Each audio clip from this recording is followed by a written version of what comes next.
All right, everybody, welcome to Dragon Fireside. This is the podcast where we speak to practitioners, clinical practitioners, acupuncturists, functional medicine practitioners, anybody that has gone into practice and found themselves having to become an entrepreneur, in addition to being a doctor.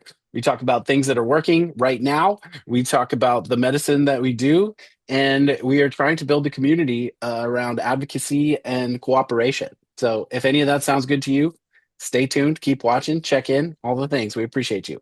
Today, I have a special guest. His name is Dr. Andy Rosenfarb. And Andy, I would just like you to give us your origin story. I can read the data points and the bullet points, but it always sounds better when it comes from you. Yeah, great to be here, Dave. It's a long time coming. Happy we were have this time to be together and chit chat. Um, Long and short, I was pre-med in college. My father actually went for acupuncture during my senior year when I was studying for my MCATs, and he got off antihypertensive medication. He'd been on for 10 years. Really didn't know much about acupuncture. I knew about chiropractic, physical therapy, and I went with him to the appointment. And I was talking to the doctor, the Chinese medical practitioner, and it's cool. I've always been into Eastern philosophy, and he gave me a book, Web That Has No Weaver, and he Of actually course. invited me to. He's like, you're going to med school. Why don't you come hang out? You're home on a winter break. You got an afternoon. Follow me around. It's like super cool offer, and the guy was pretty cool. So I followed him around, and it was instant. It was like one of these callings. It just clicked. I was like, are there actually schools for this? And like, is this a real profession? It's what was it, 1993, 1994?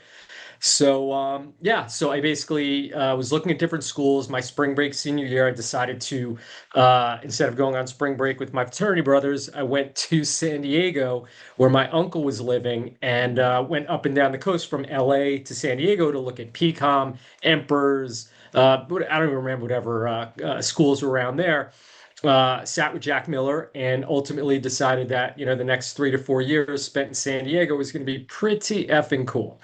So I was psyched about that, and just went to school, loved the program. Always I had my eye on biomedicine, and that's one of the things that really sold me about PCOM at the time. Is they're kind of one of the schools that was very kind of heavy on biomedicine, so I like that.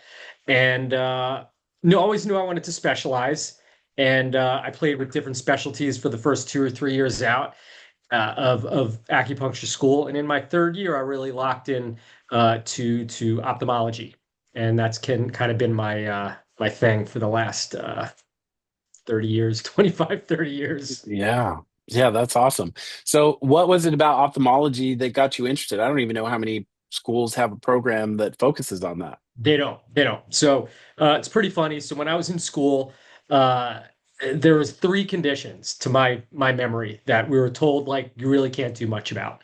Deafness, tinnitus, anything going on with the hearing, um, anything kind of mental disabilities, like kind of like I guess now what wasn't even autism wasn't even like really a conversation back then, but like Downs and people who had like really severe congenital cognitive issues, and vision.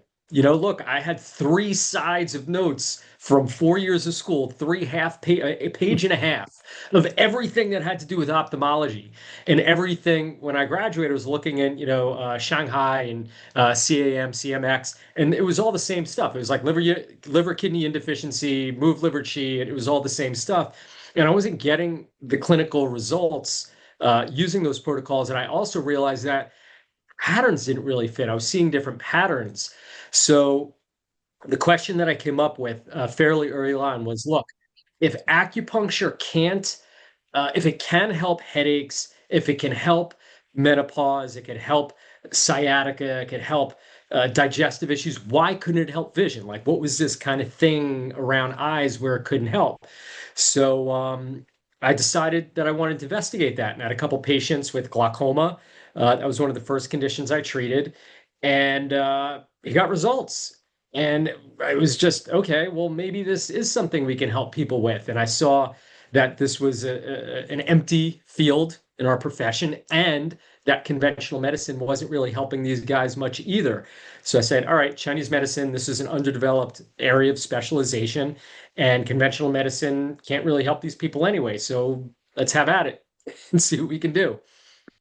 Very cool. So I'm curious. I felt like the little bit of education that we got around the eyes, we were kind of discouraged from doing because of the points, just essentially bladder one and two. Um, Yeah. it's you don't want to poke anybody in the eyeball, basically. Yeah, So right. Yeah, so they right. didn't want, they didn't want us to do that. What like opened that for you as something that you felt safe, comfortable doing, and who was, what was the inspiration for feeling like that's something that you could actually get results for? Such a good question. So it was twofold. The first thing is, so it wasn't super heavy into vision when I went to China. My second year out of school, I went to Hangzhou, studied at Zhejiang College, and we spent a lot of time in a stroke clinic, a lot of dealing with strokes, huge there. Like China, like strokes, like one of the neurologicals, one of the biggest things that they treat in China. And there was also a department where they're treating people for ophthalmic issues, eye macular degeneration, eye strokes, glaucoma, optic nerve issues.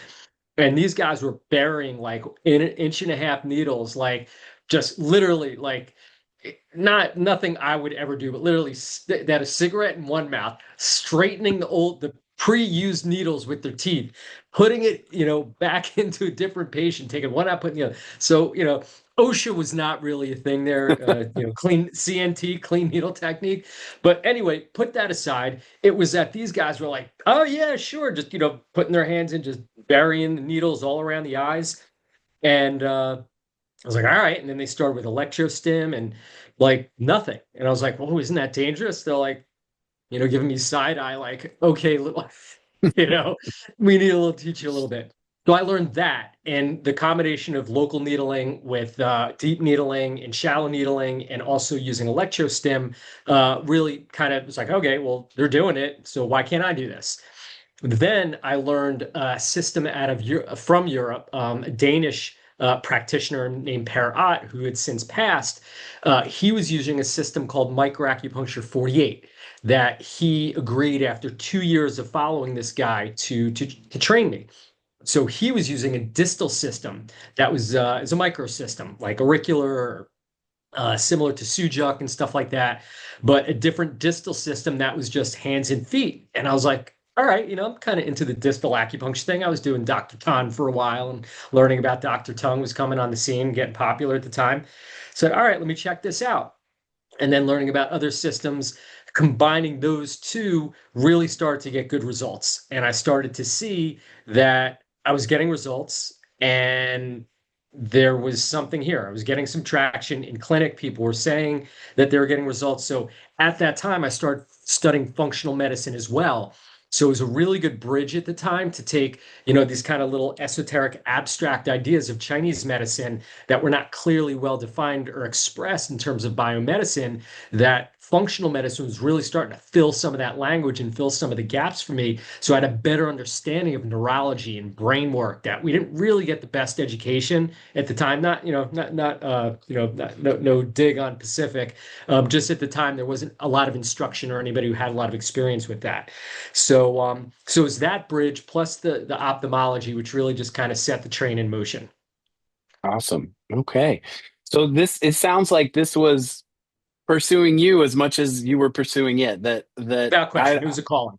yeah, yeah. Yeah, Okay. without And so question.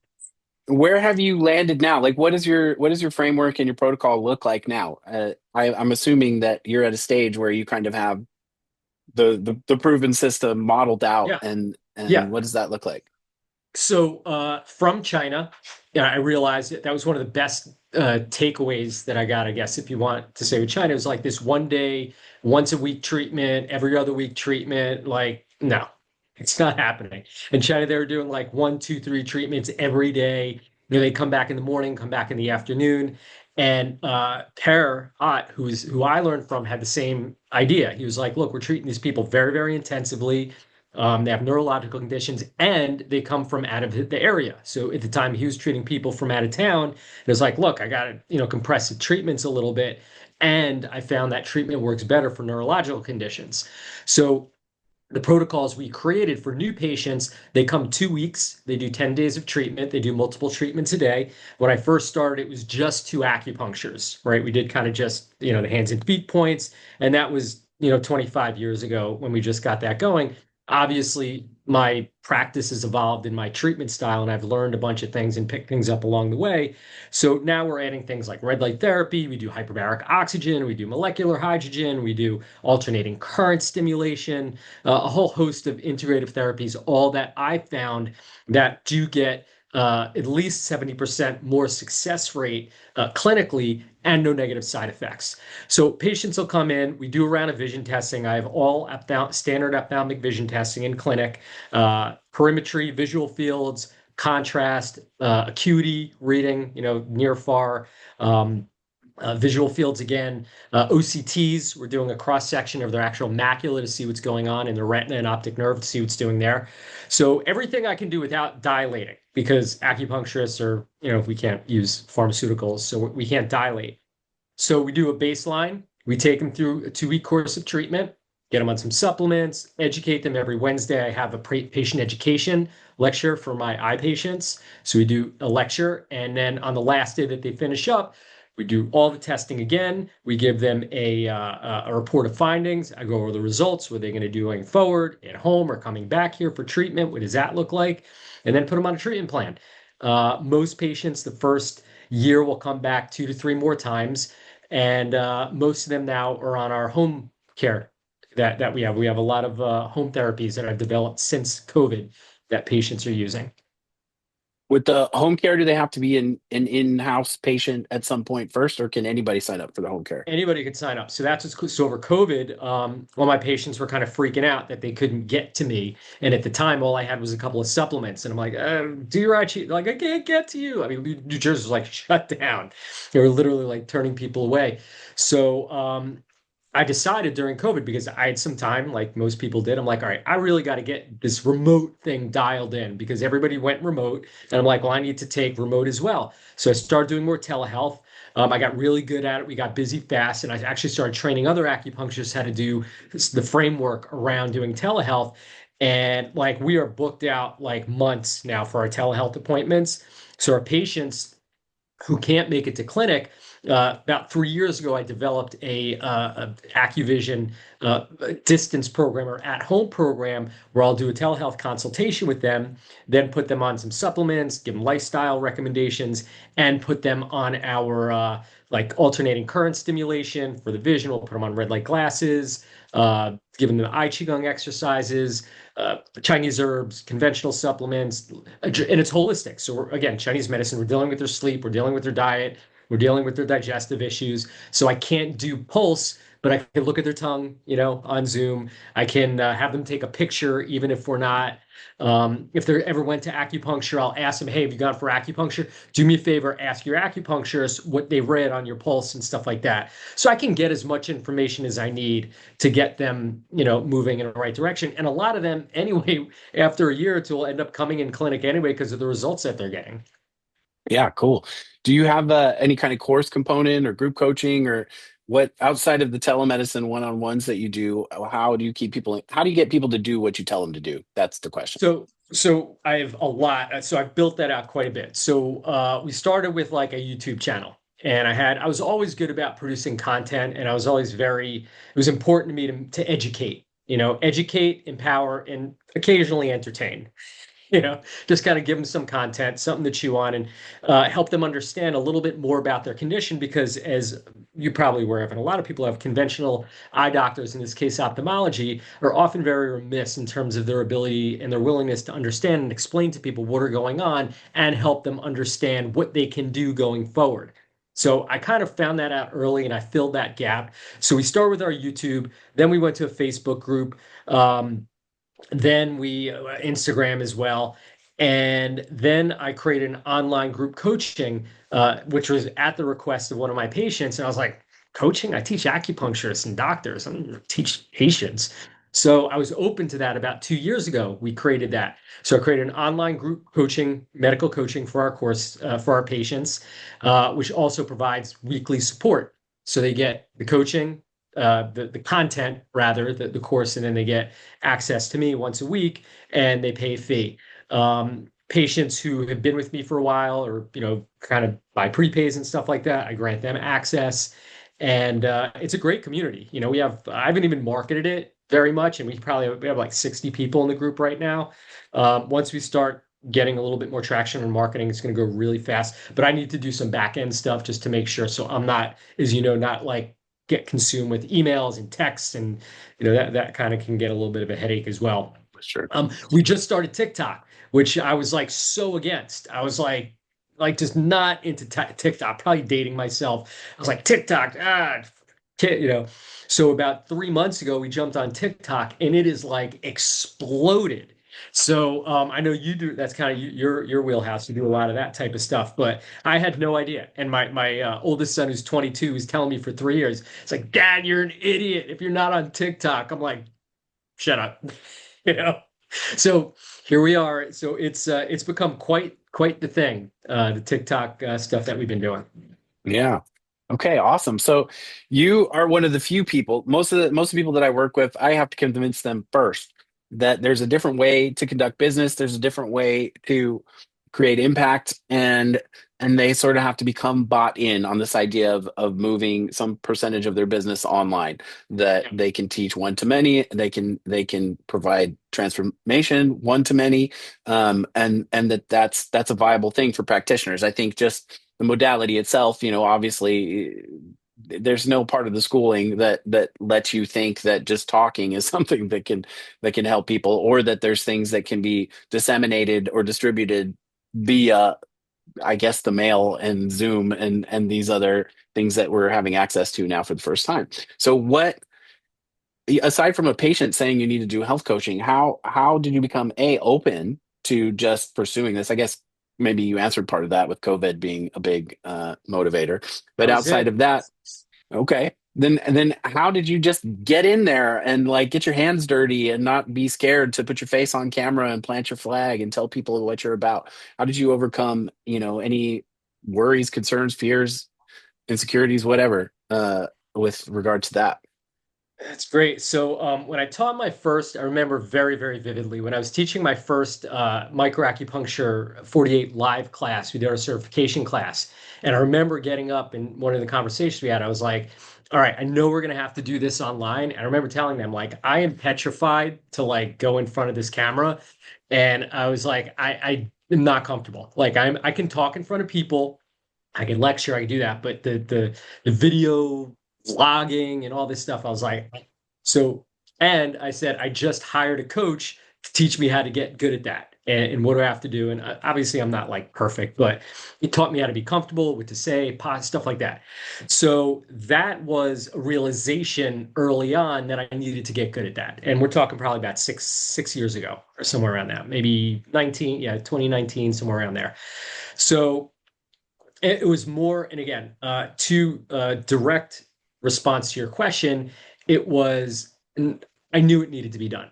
So my next level, the next evolution of what I was doing required me, Andy Rosenfarb, to be able to do this on camera, to access people, to get to people. And it wasn't, and it was the realization that I had after a conversation with one of my patients was, uh, who had told me, look, it's a pretty interesting conversation. It's very pivotal. She said, look, she had a genetic eye disease. She brought her daughter. So the mom was more advanced. The daughter was early stage. She said, look, my daughter did really well with your treatments. I did pretty well with your treatments.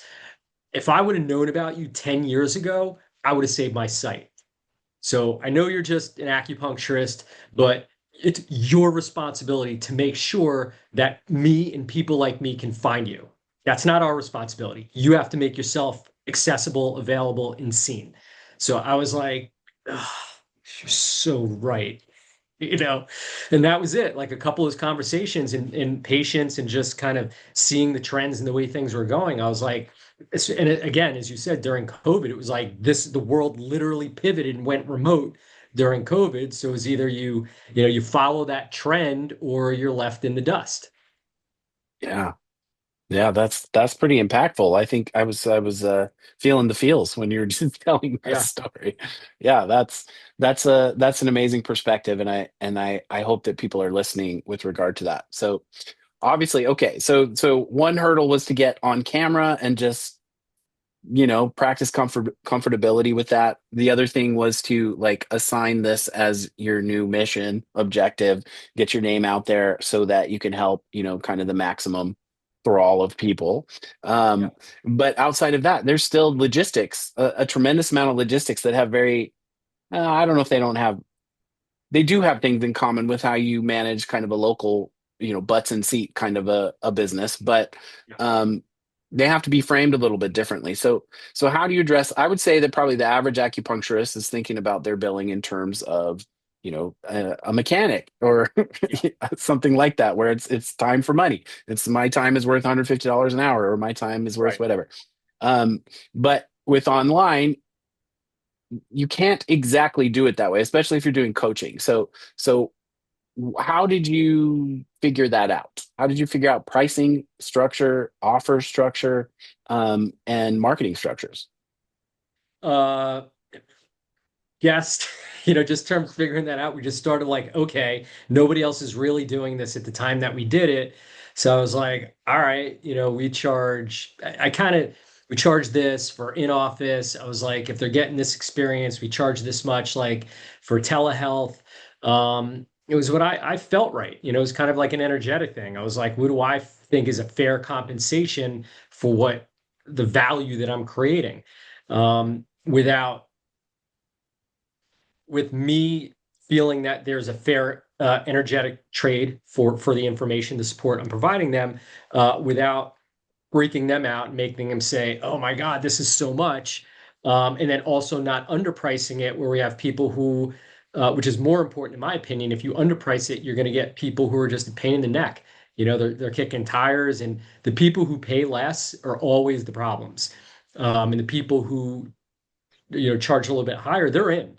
You know what I mean? It's got to hurt a little bit because they have to value the investment. And if you're, launching a course for $27 or $6, how invested is somebody actually going to be in that? So by pricing it a little bit higher, but not, outrageous. I mean, look, if you make it a $10,000 training, like maybe you'll get one or two if you're really good, but you still want to make it accessible and affordable for the right person. And again, there's all this screening process and, funnels and qualifying people and making sure that so the work was really me getting clear on my message, the people I wanted to serve, who is right for my program. And a lot of people have it backwards. There's like, well, I need to be right for them. No, no, no. You know, you need to be clear about what you're doing and what your offer is, and then create a resonance around that, and then qualify only the people who are like, the right people for your tribe or your community. And that was a lot more work. I would say me spending the time really curating who and why. Who's the person I'm trying to serve, why they needed me, and why do they need me now, right? And what else are they doing? What other options do they have? In this case, for me, it wasn't many. So, but talking to them about that is so I would say that was a lot more the logistics of like how much. And yeah, I mean, you could hire a guy like you to do the back end stuff like that, which is critical because then you have to start managing emails and you have to start managing all that stuff, which I don't I learned, and I learned that I don't want to do any of that stuff. I'm just not a techie. So guys like you are critical for people like us who just want to stay in our zone of genius and just deal with patients, help them with their stuff. So I don't have to stress out about the back end and the funnels and the CRM, all this stuff. Yeah. Okay. Well, you're speaking my language. This is my weekly task is to have this exact conversation with people that I talk to. But Yeah, it's I think it'll probably resonate more with the people that I hope find this podcast because when you're hearing the marketing guy talk about it, then you have your kind of your skepticism guards up and you're trying to measure it against your own personal bias and see where it fits in the thing. But when you hear it from another practitioner, that goes a long way. Were you just open to like I know that practitioners know that they need help, but I don't know that they know who they need to hire in what order and at what pace for what price. How do you go about addressing like when was the first time? Like what happened? What was the sequence of things that happened when you went, I need somebody to do this for me? Yeah. Um, First of all, I disagree. I don't think everybody knows they need help because they don't Mm, understand. Like people don't understand. Like the help that you're explaining, as I heard it, is help me get my message out to more people so that I can help them. Not a lot of people think that's a problem. So, so on your end, and through this, like part of this exposure to you who's listening to this is you have a problem. You don't have marketing, you don't have a practice problem, you don't have the only problem you have is your message isn't getting out and you need help getting it. So that's where, bring guys like Dave on to help solve that problem. So first it's acknowledging and being aware of the problem, which is critical. Then, for me, it was just a clarity that I kind of alluded to earlier, where I dove into it and I did the work and I educated myself on funnels. I did, I've done a lot of training, and learned enough that I don't want to do this. This is not for me. So this has to be done. I don't have the time, capacity, or interest to do this. So at some point, I'm either have to make a decision. Either I'm not going to do it. I'm going to try to do it myself and overwhelm. I'm going to suck it up and find somebody that I know, like, and trust who has competence and a decent track record, to get the results I'm looking for, which is, getting my message out. yeah. And so, okay, so since you've gotten all the pieces in place and you have an online program and you've got Yeah. a team of people that are doing all the stuff that you don't need to be worrying about, what how did the growth trajectory look like for you over the past 5 years? Well, I'll tell you. So, I, go back to your question. I knew right out of school that I took this seriously. I was like, you know, not everybody, there's a lot of teachers in school that said, you went into acupuncture, you went to the wrong profession if you want to earn a good living. And my response to every single time was, that may or may not be true, but I'm going to have a really good time trying to figure that out. So I gamified it like super early, right out of the gate. Like even in acupuncture school, I gamified it super quick. I'm like, let's see what I can do. And it was game on. So early on, I sought out, there were very few people who were studying, teaching practice management. Kevin McNamee was like the only guy who was teaching that stuff. Then I jumped into David Singer, who was doing chiropractors and he taught acupuncturists. And then slowly but surely, there was a couple people in our profession. And then there wasn't, I didn't find any, there were a lot of people I liked, but nobody who I found that was super successful. So I went outside of our industry to find anybody who was just good at, helping me grow practice. So I did that for a long time. Once in 2000, I think it was 2018, 2019, when I decided to finally hire, I went to like a big program and I started learning about online digital marketing and sales funnel. And Russell was there, all that stuff. I was doing all this stuff about, there's just this online strategy, stuff like that, and sales funnels. The first time I learned about sales funnels, and I just knew I had to do it. I was like, all right, well, this is the new way you do business. So I hired a guy to start building funnels for me, and all we did was Google ads at the time. Again, it's quite a while ago, and we literally went from like, I don't know, making like maybe under 1 million, like we doubled our practice like in that year, like Wow. easily. So maybe like 7 to like 1.5 or 1.6 in a year just from that internet marketing. I'd always been good at creating a list. I had like, just building up my email list. So I literally did that manually. Like every patient, I would literally cut and paste their emails and put it in like a document. And then so we imported that over. So he started off with like 25,000 emails. So that was like a pretty good starting point after about 10 to 15 years. So we implemented that and it was like no brainer. So, dude, just keep doing this. And then I kind of got a little anxious about the ad spend. I was like a little, ooh, I didn't understand the ROI. I didn't understand how that works. And it was like, cost per clicks, and I'm like, I have no idea what you're talking about. But we're busier, so I like it. Let's keep doing it. So over the last 10 years, I'd say more the last 5 years, I spent an enormous amount of time really trying to learn as much as I could about funnels and pretty much what you do. Not so much that I could do it. So when I hire work with somebody, I know what I'm talking about. And I didn't want to, not be able to have, my weekly check-ins or monthly check-ins or whatever we're doing, when you go over your numbers and you're like, I want to know what we're talking about. I want to know questions to ask. So I found that understanding the fundamentals and foundational content of online marketing funnels and this stuff um, was useful just so that, like, if I'm talking to you, I got to know your language and know what you're talking about. So it just makes sense. It's a better conversation so we can co-create together. Yeah. Yeah. Awesome. Awesome. Okay. So there's so many places that we could go with this conversation. Um, let me see. I don't want to necessarily open a whole new category that is Mhm. like its own podcast, but it does relate because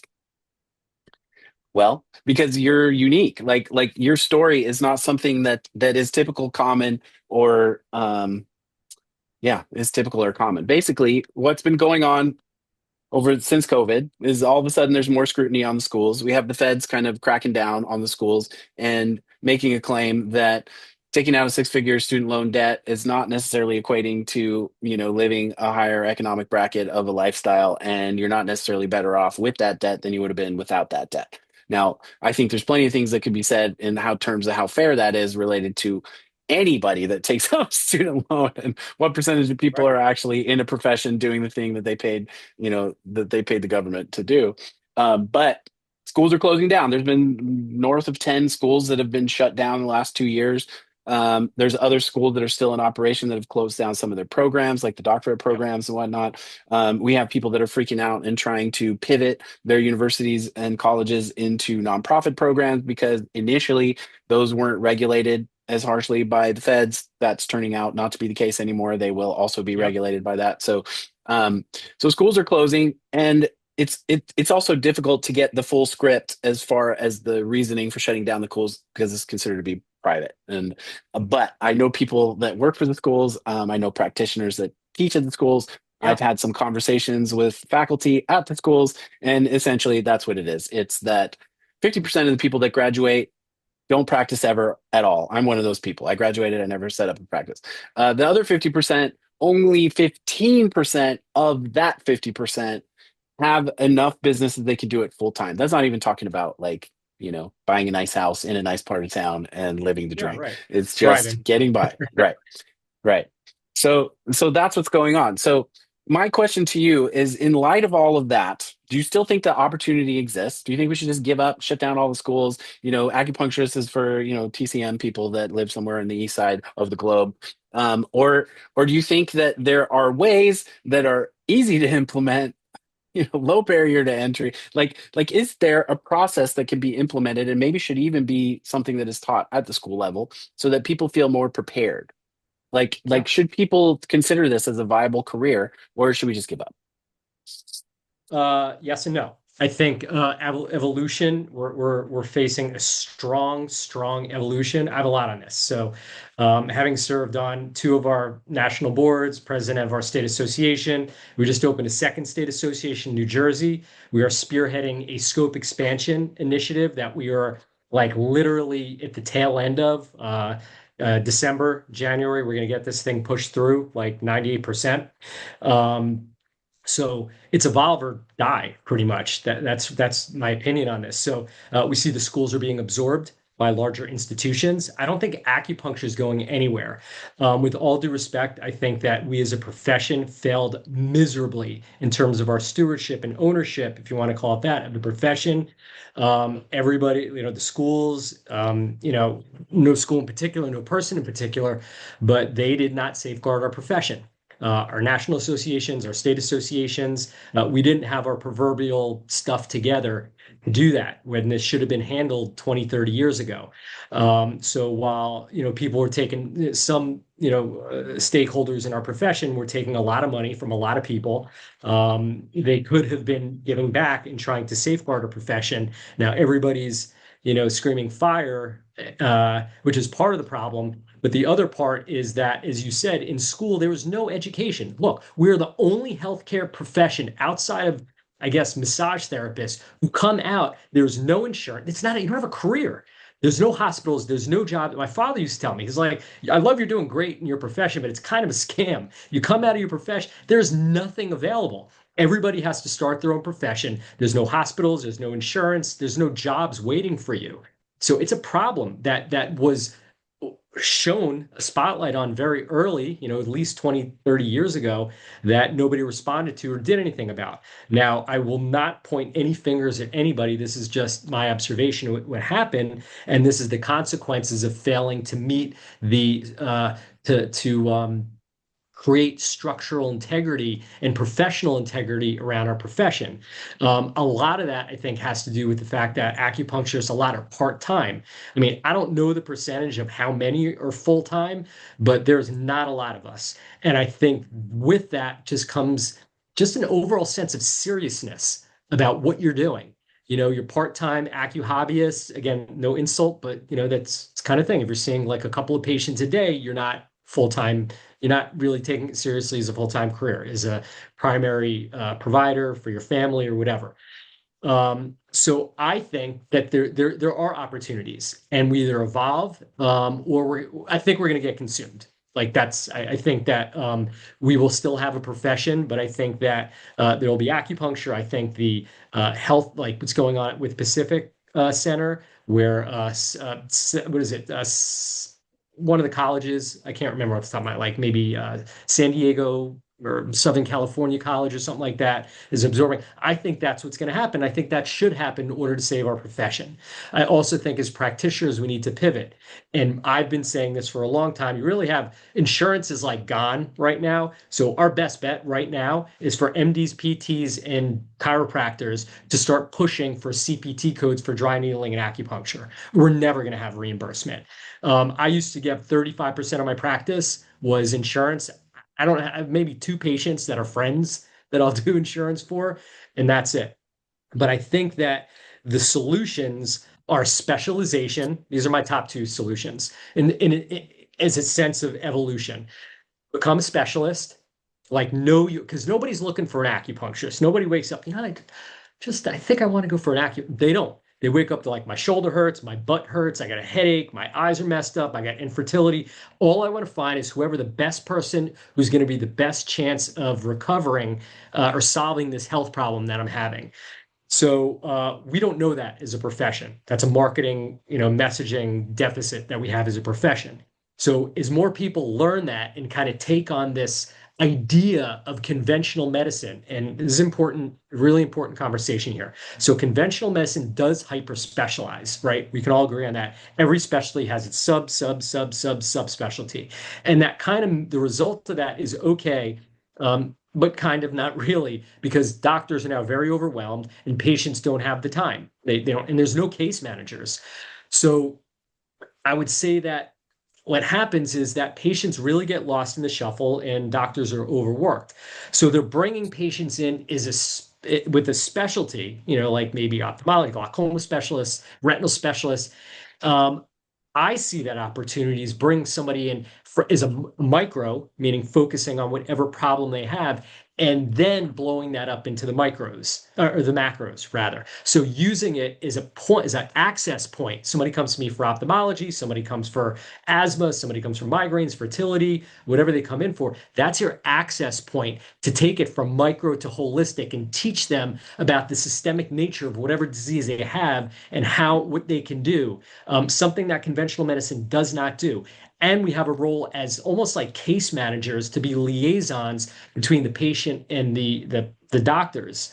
I think doing IVs, I think doing injections, I think ordering labs, I think ordering imaging, maybe vet acupuncture, having acupuncture assistants. I think these are all possibilities. But ultimately, if we could mimic the idea of creating like what they had in San Diego is a Pacific Center, where they had a group of like 20 different practitioners, and it was like a group practice where inside that there were different practitioners who all had specialties that they were inter-referring amongst one another. That I've been saying for a decade would save our profession. The problem with that is not enough people are serious, specialized, or motivated enough to band together to create these, acupuncture, Chinese medicine group practices. It's and a lot of people, we're a lot of lone wolves in our profession. Everybody kind of does their own thing and doesn't really, we kind of tend to shit on each other quite a bit. And there's a lot of that, what I call crabs in a bucket. So it would require coming together, at least from a small group of practitioners, and create these models that, in my opinion, would be incredibly successful. But it starts with taking it seriously. Like, do as a profession, we have to decide collectively, do we want to sell out or do we want to fight for this? And that's really, I think, what it comes down to. Yeah. Yeah, these are the things that I think about right now. I love your answer, by the way. I think that there are absolutely solutions and there's opportunity. That's the flip side of the story is that you're looking at potentially a semi-stagnant population of practitioners for a while in this country if more schools shut down, if the feds defund acupuncture colleges as a place that you can't get federal funding to go to school. Yeah. And at the same time, lower consumer confidence in allopathic medicine models than it's ever been. COVID was a big catalyst for that. And so you have a Huge. higher demand than there ever has been for alternative and integrative and different models of medicine, essentially, and potentially a smaller population than there's ever been to deal with the demand for that. So the opportunity is bigger than it probably has ever been. They anticipate that Totally. uh, it can become something like $1 trillion market by 2030 or something like that. And that's not even adding to it this idea of telemedicine, online programming, being able to do medicine at a distance. So I think that if you combine those two, you guys should be the richest people on the planet over the course of the next 20 to 30 years. There's no reason not to. So that means that we need to take this seriously. We need to lean in and we need to cooperate. I absolutely agree with you. I think that acupuncturists kind of have a little bit of, the redheaded stepchild syndrome of the medical practice that, Right. there's still a huge problem in educating people on what it is, what it does, how it works, what the mechanisms of actions are. It still has too much of a exotic Woo. There's too much woo. esoteric, yeah, exactly, and a lot of people's entry point, by the way, into acupuncture is the web that has no weaver. So it's Taoist and it's esoteric and it's all of those kinds of things too. But all of that aside, there's more tools. There's more ways to open up communication channels. There's more ways to cooperate. Even just having a podcast like this where I could talk to somebody like you and we could collaborate in this way and disseminate information to a large population. This is all new stuff. So there's no reason to sit in your corner and cry about all the reasons that you think the world is happening to you instead of finding a path forward that is prosperous. We need to prosper. That's what needs to happen. Every single practitioner has a higher onus and mantle placed on their shoulders right now to steward whatever the next generation's years of time look like in terms of the medicine, the modality, and our practices. So that means every single one of you needs to be prosperous. And if you're not, then you need to figure out how to do that. And if you can't, then you need to find people that can help you do that. And if we can implement solutions from the very beginning, whatever schools survive, if they can teach people that they're going to go out into the world and have to be an entrepreneur and start a practice and figure out how to manage their finances while they're doing it, and we can put things in place that enable them to do that they're familiar with, fucking hey, we got something. We got a place to start at least. So that is the calling. I think that's a good place to kind of actually, Andy. I want you to have the last say, but I'm hoping that the fireside chats are something that can blow the horn and activate the community so that we can start working on addressing things because the schools are overwhelmed. Like that's what's happening. I've had conversations with two schools about implementing curriculum that addresses some of these problems. Both of them were all in the early stages and then just disappeared at some point. It's too hard to get a board of directors to agree on solutions. It takes too Yeah. much time to implement changes. They don't have budgets to pay people to do these things, so you need people that are willing to be philanthropic in the way that they implement them. And so if that's not the answer, then we need to be the answer. So if you have any final words Andy, it's been an amazing chat, but I'd like to hear your punctuation at the end of this conversation. Well, there's a couple things. I think you hit the nail on the head when you, again, just reiterate the opportunity here. And look, this is a shakeout. This is an evolutionary shakeout. I guess you want to call it survival of the fittest. Those who want to succeed and move this profession forward in whichever direction it goes, or whatever next, uh, you know, image or mask or, the way it looks to the world, acupuncture Chinese is not going anywhere. But the way we've kind of mishandled it requires a change. So I think those in our profession who are very serious about this medicine um, uh, are going to be take it there. And it's been my observation that the Asian groups, the Chinese groups, the Korean groups, I don't know if there's a lot of Japanese acupuncture groups, at least in the States, but they're serious. These guys are really serious. And our schools and our associations, state associations, are very minimally connected to them. So I think a big mistake was kind of creating this kind of like Asian, Caucasian kind of disconnect between these two groups. So that needs to be mended first of all. Um, but the opportunities are there. Again, we can evolve, we can grow if you want.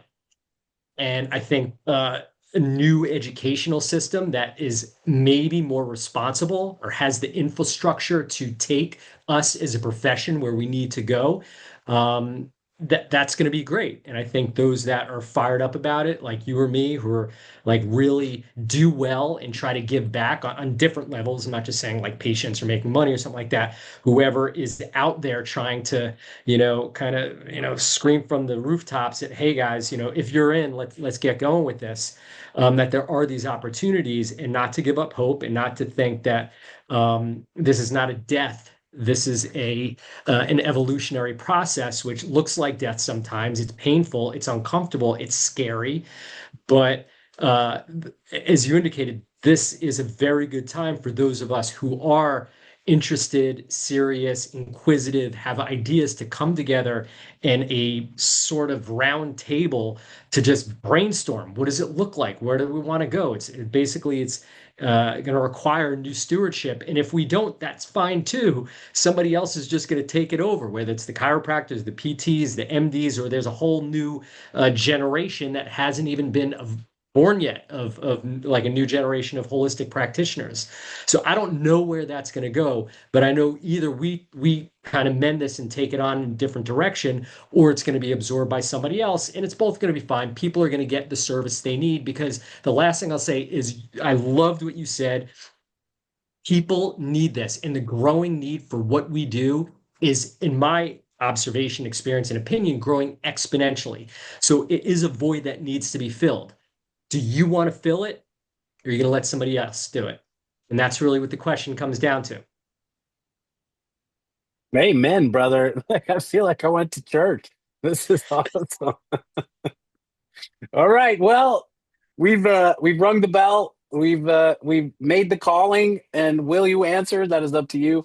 I'm going to be tracking each and every one of you guys down one by one and asking you to have a conversation with me. There's only 33,000 of you. I figure I can get through the entire list, in the next 5 years. So don't be surprised when you see my face. Thank you all. I hope you come back to the channel, like, subscribe, share, do all the things. I appreciate it, Dr. Rosenfarb. Thank you so much for being on the chat. Yes, sir. Thanks, Dave. Great to be here with you.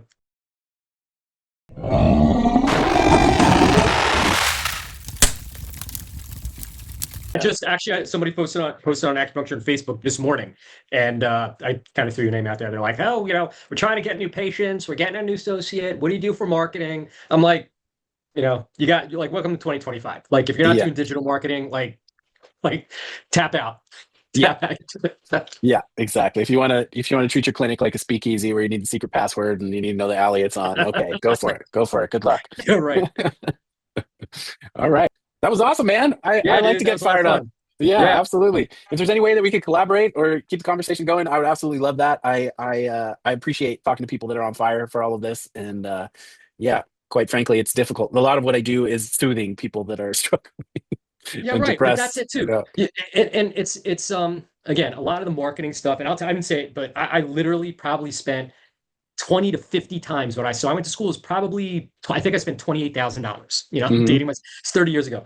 I have easily invested half a million over the last, 20, 25 years in business, communication, learning online marketing. And again, it's just that level of seriousness that I know that um, it's not me, it's my responsibility. It's a sense of responsibility that I have to get what my message out to people, because there are people who, for me, people going blind, and I'm not okay with that. And I'm not for everybody, but for the people who are told and believe that there's nothing that's available to them, like, it's horrible for me not to be out there counting it. So I think that there's a lot that can be done. I think that there are few of us, too few of us, who are really serious about this. Even the people that are kind of interested, just they're kind of head screwed up, either whether it's politics or, whatever. They can't come clean with like, let's just, and I taught this is the language I use all the time.